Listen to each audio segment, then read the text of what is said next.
Ya, Assalamualaikum warahmatullahi wabarakatuh. Selamat pagi semuanya. Mudah-mudahan dalam keadaan sehat semuanya ya.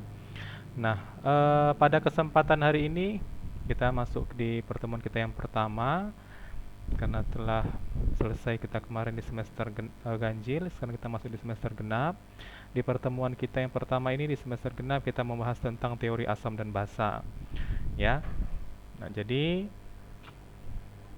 langsung saja saya jelaskan sedikit untuk teori dari asam dan basa. Salah satu dari teori asam dan basa itu adalah teori menurut Arrhenius atau teori asam dan basa Arrhenius.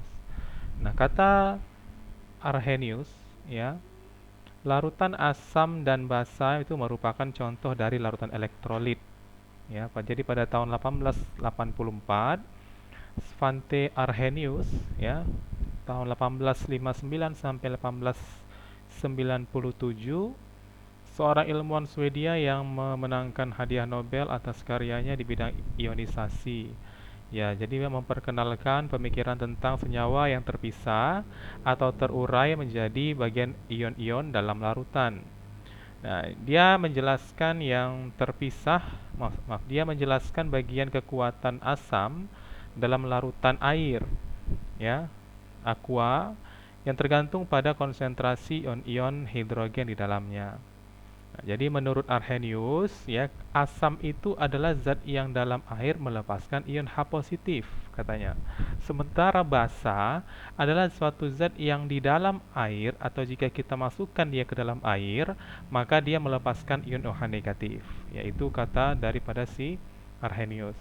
Nah, jadi pembawa sifat asam itu adalah ion H positif, sedangkan pembawa sifat basa itu adalah ion OH negatif. Jadi kita bisa melihat kalau misalnya dalam suatu senyawa ada ion H positif, jadi kemungkinan bahwa senyawa itu adalah bersifat asam. Sementara kalau misalnya kita melihat jika suatu senyawa itu terdapat ion OH negatifnya, maka bisa kita simpulkan bahwa zat itu atau senyawa itu merupakan senyawa yang bersifat basa, ya.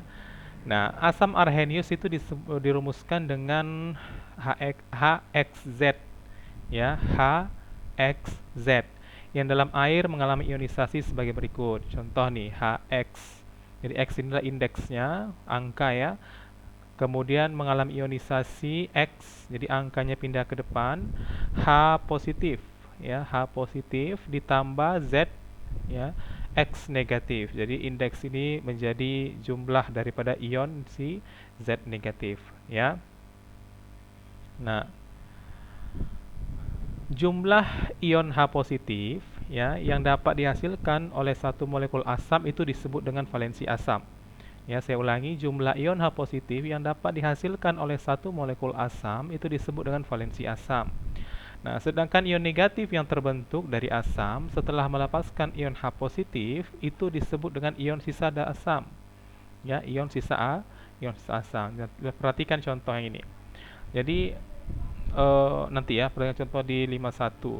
Kemudian itu tadi asam. Bagaimana dengan basa? Sementara kalau basa Arrhenius adalah hidroksida logam, ya, dirumuskan MOHX, ya, MOHX, ya. Jadi dalam air dia akan terurai seperti ini. Perhatikan, M buka kurung OH tutup kurung X, indeksnya adalah X. Nah, jadi kita ionisasikan menjadi M pangkat X positif ditambah karena indeks X ini terletak milik daripada OH, maka diletakkanlah indeks X ini di depan daripada OH menjadi koefisien, ya, X OH pangkat negatif. Nah, jadi jumlah ion OH negatif di sini yang dapat dilepaskan oleh suatu molekul basa itu disebut dengan valensi basa, ya. Jadi sama halnya tadi seperti ion H positif, untuk mengetahui berapa besar jumlah molekul basa, jumlah molekul daripada ion OH negatif itu disebut dengan valensi basa, jumlah molekul daripada H positif itu disebut dengan valensi asam. Sementara lawannya ini merupakan sisa asam dan inilah sisa basa, ya, seperti itu ya. Nah, oke, contoh. Asam sulfat dan magnesium hidroksida dalam air akan mengion seperti berikut. Nah, coba H2SO4. Ingat ya, H2 berarti X-nya itu adalah angka 2 di sini. Kemudian SO4 itu adalah Z-nya, ya. Jadi kita ionisasikan angka 2-nya letakkan di ke depan H, jadi 2H positif ya, H positif. Kemudian ditambah SO4. Nah, indeks 2 yang milik H tadi kita letakkan menjadi ion daripada SO4-nya. Jadi SO4 2 negatif, ya. Seperti itu cara pengionisasiannya. Kemudian dengan MgOH 2 kali ya, tadi seperti ZOH X. Jadi di sini ada X-nya jadi angka 2 ya. Nah, berarti kita ionisasikan menjadi Mg positif ya. Maaf, bukan Mg positif, Mg2 positif. Kan jadi indeksnya ini letakkan jadi muatan daripada si Mg, bukan Mg positif ya, dia Mg2 positif. Kemudian angka 2-nya ini yang milik si OH-nya letakkan di depan OH. Jadi 2OH. Kemudian dia bertanda dan negatif ya. Jadi Mg2 positif ditambah 2OH negatif. Salah ya. Nah, sekarang beberapa rumus atau contoh daripada senyawa asam dan juga nanti di bawahnya ada senyawa basa. Perhatikan satu persatu. Yang pertama rumus asamnya adalah HF ya. Ya, HF. Nama asamnya adalah asam fluorida, HF. Jika kita ionisasikan, karena di sini hanya dia sebenarnya ada angka 1 X-nya, cuman karena tidak tertulis ya, angka 1 itu tidak pernah dituliskan memang, tapi dia ada. Nah, setelah kita ionisasikan menjadi H positif ditambah F negatif. Nah, berapa valensi asamnya? Valensi asamnya adalah 1 karena di depan angka H positif ini hanya ada angka 1. Nah, sisa asamnya siapa? F negatif ya, negatif. Kemudian untuk HCl, begitu juga asam klorida, nama senyawa rumus kimia HCl. Jika kita ionisasikan asam klorida ini menjadi HCl menghasilkan H positif ditambah Cl negatif. Nah, perhatikan di mana berapa jumlah valensi asamnya. Valensi asamnya sih ada 1 ya, cuman tidak tertuliskan di sini. Jadi 1 valensi asamnya, kemudian siapa sisa asamnya adalah Cl negatif. Nah, yang ketiga ada HBr ya, asam bromida, nama senyawa kimia daripada HBr. Nah, jika kita ionisasikan juga sama seperti HF dan HCl tadi, H positif ditambah Br negatif. Berarti jumlah valensi asamnya ada 1 hanya, kemudian sisa asamnya adalah Br negatif ya. Kemudian yang selanjutnya adalah HCN, asam sianida ya, HCN asam sianida. Nah, jadi Cn H positif ditambah Cn negatif. Berarti jumlah valensi asamnya 1 juga. Kemudian sisa asam atau sisa asamnya adalah Cn negatif. Ya. Kemudian yang selanjutnya H2S. Nah, ini sudah ada angka 2 di H-nya. Berarti nanti indeksnya 2, valensi asamnya juga pasti 2. Kita ionisasikan terlebih dahulu. Nah, nama daripada H2S itu adalah asam sulfida. Ya, jadi H2S menghasilkan 2H positif ditambah S2 negatif. Nah, berarti valensi asam daripada H positifnya adalah 2. Kenapa? Karena memang ada angka 2 di depan H positifnya. Kemudian sisa asamnya adalah S2 negatif. Nah, kemudian selanjutnya adalah HNO3. Nah, HNO3 di sini tidak ada angka di hanya ada 1, berarti nantinya pun dia akan memiliki valensi asamnya berupa 1. Nah, HNO3 namanya asam nitrat. Jadi HNO3 kita ionisasikan menjadi H positif ditambah NO3 negatif. Valensi asamnya 1, valensi asamnya 1 dan sisa asamnya adalah NO3 negatif. Kemudian H2SO4 tadi sudah kita berikan contoh di atas sebelumnya ya. Valensi asamnya 2 dan sisa asamnya adalah SO4 2 negatif. Kemudian H2SO3 begitu juga dengan sama dia dengan H2SO4, di mana H2SO3 valensi asamnya 2, kemudian sisa asamnya adalah SO3 2 negatif ya. Kemudian ada H3PO4 yaitu asam fosfat. Kalau tadi H2SO4 namanya asam sulfat, H2SO3 asam sulfit, dan H3PO4 adalah asam fosfat. Berarti ada angka 3 di indeks untuk H-nya, berarti nanti di depan H-nya adalah angka 3, kemudian H positif, jadi PO4 3 negatif. Berarti valensi asam daripada H3PO4 adalah 3 dan sisa asamnya adalah PO4 3 negatif. Nah, begitu juga dengan yang selanjutnya H3PO3. H3PO3 di sini adalah asam fosfid di mana kita ionisasikan menjadi 3H positif ditambah BO4 3 negatif. Berarti ada angka 3 di depan H positifnya, itu merupakan adalah valensi asam dan sisa asamnya adalah PO3 3 negatif. Selanjutnya CH3COOH. Nah, ini agak sedikit berbeda dengan senyawa-senyawa asam yang lain. Kalau kita perhatikan, hampir semua senyawa-senyawa asam yang tadi sudah kita sebutkan, di depannya itu ada atom H semuanya ya. Nah, seperti tadi yang saya sebutkan, H positif itu ada yang menunjukkan daripada sifat uh, suatu zat bahwa zat itu bersifat asam, ya. Nah, saya ulangi sekali lagi. Jadi H positif itulah merupakan sifat khas daripada senyawa asam. Nah, di depan senyawa yang tadi sudah kita sebutkan satu persatu, semuanya ada atom H-nya. Jadi sudah kita pastikan bahwa senyawa-senyawa berikut ini adalah senyawa-senyawa asam semua. Nah, sementara untuk CH3COOH ini agak sedikit berbeda dengan senyawa-senyawa asam yang lain. Ini merupakan senyawa asam, tapi hanya ada di belakang. Khusus untuk yang ini ya, dengan yang di bawahnya ini adalah hampir sama. CH3COOH. Jadi di sini jika kita ionisasikan menjadi H positif, hanya lepas yang di belakang, tambah dengan CH3COO negatif. Nah, H positifnya di sini hanya ada satu. Kemudian dia sisa asamnya adalah CH3COO negatif, ya. Kemudian sama dengan yang di bawah ini juga asam benzoat C6H5COOH. Ini juga seperti itu. Jika kita ionisasikan menjadi H positif ditambah C6H5COO negatif. H positifnya memiliki valensi asam 1 dan sisa asamnya adalah C6H5COO negatif.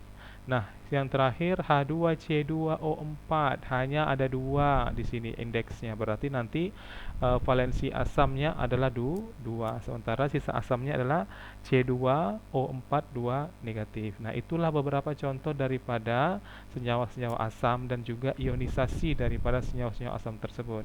Dan juga sudah kita mengetahui bagaimana cara mengetahui jumlah asam, jumlah valensi asam dari senyawa-senyawa asam tersebut, dan juga siapa-siapa saja yang menjadi sisa asam dari senyawa-senyawa yang sudah kita sebutkan tadi.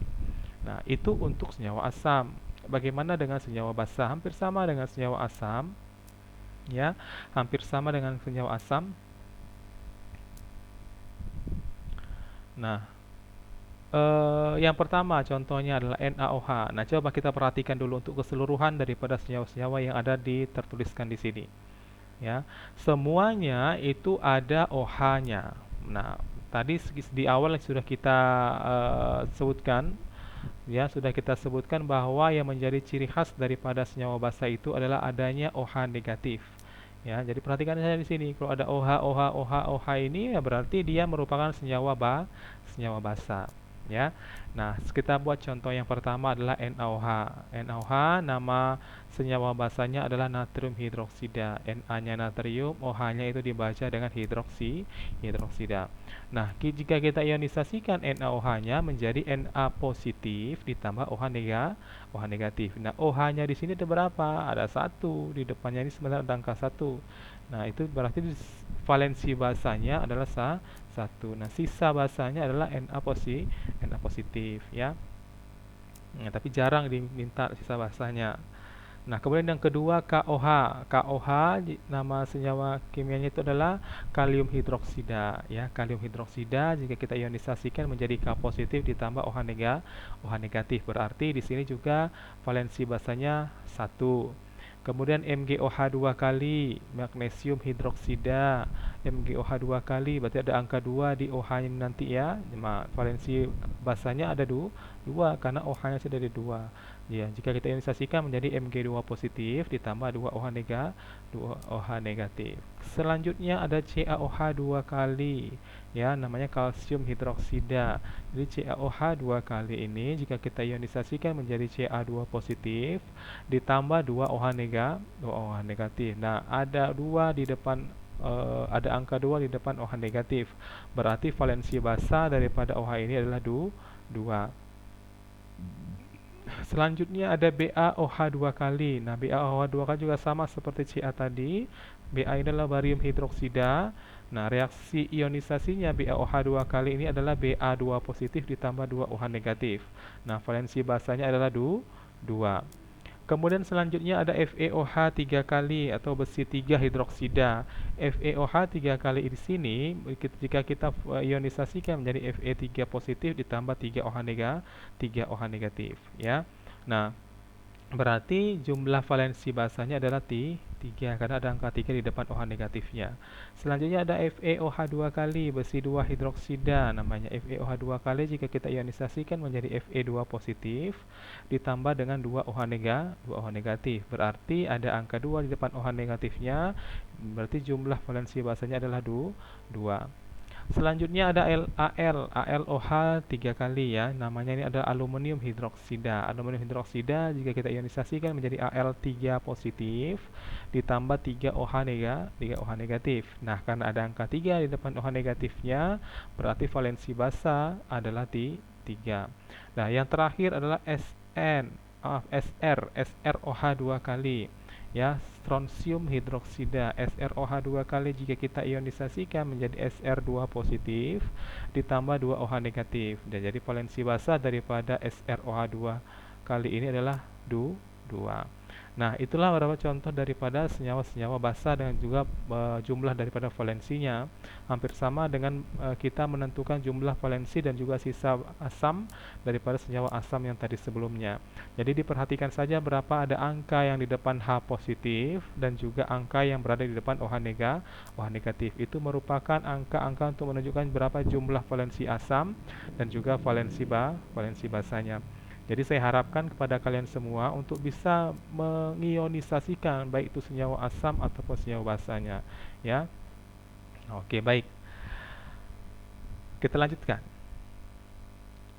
Selanjutnya adalah tetapan kesetimbangan air atau disingkat dengan KW. Bukan ya, KW, bukan barang-barang KW ya, bekas pakai. Jadi tetapan kesetimbangan K-water maksudnya. Ya, jadi air murni hampir tidak mengantarkan arus listrik. Jadi jangan salah ya. Jangan sampai salah, air murni itu hampir tidak menghantarkan arus listrik. Ya, jadi kalau misalnya kita dalam keadaan basah, kemudian kita korslet atau kontak, itu sebenarnya bukan air yang dari basah yang kita kenai, ya yang terkena dengan kita, tapi ion-ion yang ada di dalam tubuh kita. Kan tubuh kita ini banyak kandungan air yang sudah bercampur dengan ion-ion, ya ion-ion tubuh. Nah, itu sangat dibutuhkan oleh tubuh kita, ion-ion tubuh, untuk memberikan energi kepada tubuh kita. Nah, ion-ion tubuh kita itulah yang menghantarkan arus listrik. Jadi bukan air yang misalnya kita baru siap mandi masih basah-basah gitu ya, bukan itu. Ya, saya ulangi, bukan itu. Tapi itu bisa kalau misalnya airnya bukan air yang sudah banyak kandungan logamnya, misalnya kita mandi dengan banyak kandungan logam di dalam air itu, nah kemungkinan juga itu bisa kita kesetrum. Ya, jadi bukan air murni ya, bukan air murni yang memang benar-benar murni air H2O, tidak ada zat pengotornya, dan itu hampir tidak menghantarkan arus listrik. Ya, tapi kebanyakan kalau misalnya air sumur dan air apalagi air hujan ya banyak kandungan logam. Jadi dia sangat gampang atau bisa menghantarkan arus listrik. Jadi diulangi lagi, air yang hampir tidak dapat mengantarkan arus listrik itulah air yang benar-benar murni, tidak ada zat pengotor, tidak ada logam dan tidak ada ion-ion di dalamnya, ya. Nah, hanya alat pengukur yang sangat peka yang dapat menunjukkan bahwa air murni memiliki daya hantar listrik yang sangat kecil. Jadi artinya hanya sebagian kecil molekul-molekul air dapat terionisasi menjadi ion H positif dan juga ion OH negatif. Nah, untuk air kan H2O, kemungkinan bisa menghasilkan mengionisasikan menjadi H positif dan juga OH negatif. Jadi ada H positifnya, ada OH negatifnya. Tapi ini kemungkinan sangat kecil. Molekul-molekul ini tuh berubah menjadi ion H positif dan juga ion OH negatif, ya. Nah, untuk harga tetapan air atau K. Nah, dari ini ya, konstanta tetapan kesetimbangannya ya. Kalau dari ionisasi air ini kita bisa melihat ya kanan per kiri kan. Jumlah konsentrasi perkalian jumlah hasil dari perkalian konsentrasi produk dibagi dengan jumlah dari hasil perkalian dari konsentrasi reaktan. Jadi kanan per kiri, konsentrasi H positif dikali dengan konsentrasi OH negatif per konsentrasi dari H2O. Jadi konsentrasi H2O dikali dengan K menjadi K dikali konsentrasi H2O sama dengan konsentrasi H positif dikali dengan konsentrasi OH negatif. Nah, konsentrasi H2O yang terionisasi menjadi H positif dan juga OH negatif ini sangat kecil dibandingkan dengan konsentrasi H2O yang mula-mula. Nah, jadi sehingga konsentrasi H2O ini dapat dianggap tetap. Maka harga KH2O ini juga tetap. Jadi yang disebut tetapan kesetimbangan air atau ditulis dengan KW itu jadi KW sama dengan, jadi KH2O itu menjadi K water, KW ya, sama dengan konsentrasi H positif dikali dengan konsentrasi OH negatif. Nah, pada suhu 25 derajat Celcius atau suhu kamar, KW yang didapat dari percobaan itu adalah 1 kali 10 pangkat minus 14. Jadi tetapan daripada KW secara kesetimbangan itu adalah 1 kali 10 pangkat negatif 14. Nah, harga KW ini tergantung pada suhu. Tapi untuk percobaan yang suhunya tidak terlalu menyimpang, jauh dari 25 derajat Celcius, jadi harga KW itu juga dianggap dengan tetap. Ya.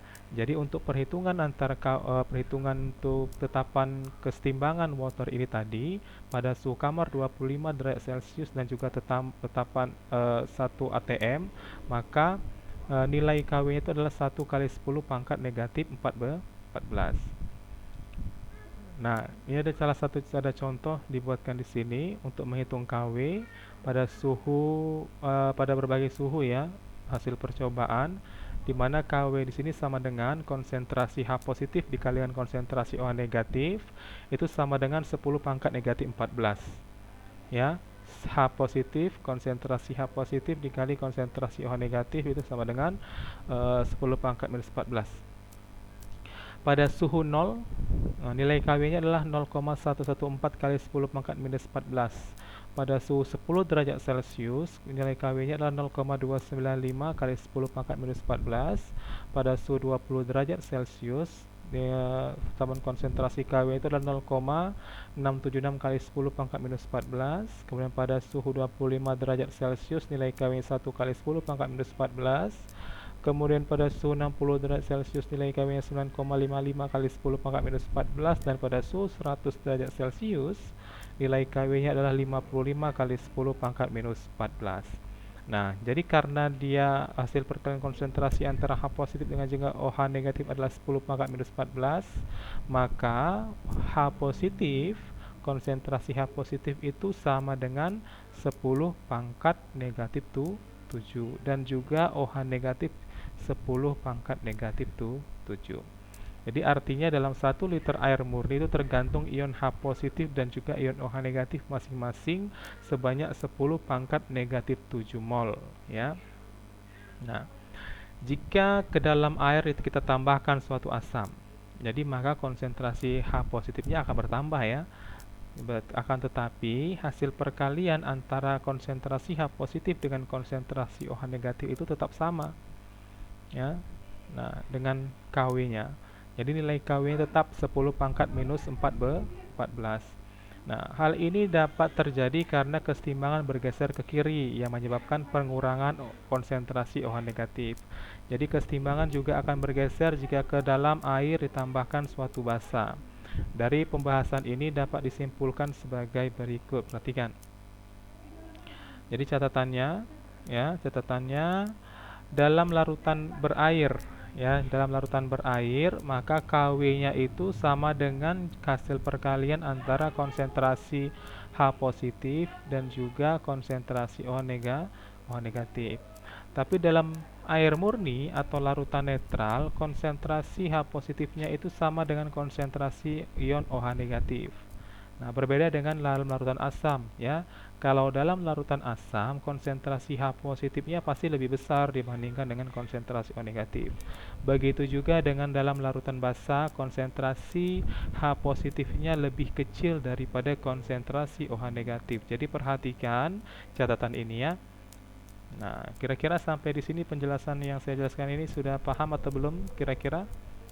Ya, mudah-mudahan paham ya. Nah, jika kalau misalnya memang ada yang belum paham dari penjelasan hari ini, boleh ditanyakan ketika pertanyaannya di kolom komentar.